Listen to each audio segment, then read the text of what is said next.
RSS విధానాన్ని దూషిస్తూ ద్వేషిస్తూ పెరిగినటువంటిది communist party.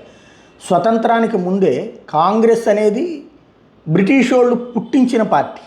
దానికి ఒక సిద్ధాంతం ఏం లేదు, బ్రిటిష్ వాళ్ళ సిద్ధాంతాన్ని మనకు అమలు చేయడం, అంతమించి ఏం లేదు. 1885లో బ్రిటిష్ వాడు పెట్టిన పార్టీ అది, ఏవో హ్యూమ్ అనే బ్రిటిష్ వాడు పెట్టిన పార్టీ. కాకపోతే భారతీయుడిని దానికి అధ్యక్షుడిగా చేశారు, డబ్ల్యూసీ బెనర్జీ అనేటటువంటి ఆయన.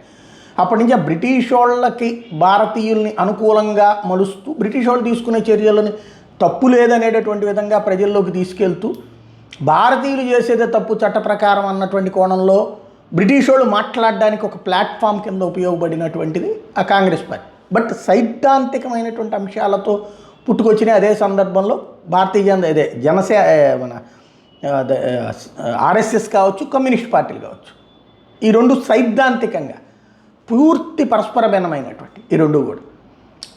అయితే ఆర్ఎస్ఎస్ భావజాలాన్ని వ్యతిరేకించి, ఆర్ఎస్ఎస్ ఏంటి, నలుగురు కూర్చున్నా సరే శాఖ నిర్వహిస్తారు, ఒక జెండా, దానికి ఒక వందనం, వాళ్ళ గీతం, అలాగే వాళ్ళ ఎక్సర్సైజు, ఆ తర్వాత ఒక వ్యక్తి మాట్లాడతాడు, ఇంకొక వ్యక్తి వింటం, ఇదంతా జరుగుతుంది శాఖ సిస్టమ్. దాన్ని దూషిస్తుంది, ద్వేషిస్తుంది కమ్యూనిస్ట్ పార్టీ. ఓ చిన్న సైజు సభల్లాగా పెట్టడం కమ్యూనిస్ట్ పార్టీ స్టైల్.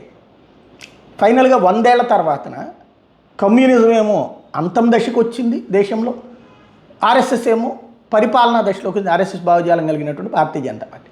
దీంతో ఆర్ఎస్ఎస్ తరహాలో తయారవ్వాలని ఈ కమ్యూనిస్టులు ఏమన్నా అనుకుంటున్నారా? కేరళలో తాజాగా ఇది వాస్తవంగా ఈ దండ అంటారు, అంటే కర్రని దండ అంటారు ఆర్ఎస్ఎస్ వాళ్ళు, అలాగే జెండాకి వందనం, ఇదంతా ఆర్ఎస్ఎస్ వాళ్ళ స్టైల్లో. ఇప్పుడు కమ్యూనిస్టులు అక్కడ ఒక శాఖ నిర్వహించడం అన్నటువంటిది కాపీ కొడుతున్నారా అన్నది నెట్లో ప్రశ్నిస్తున్నారు అందరూ.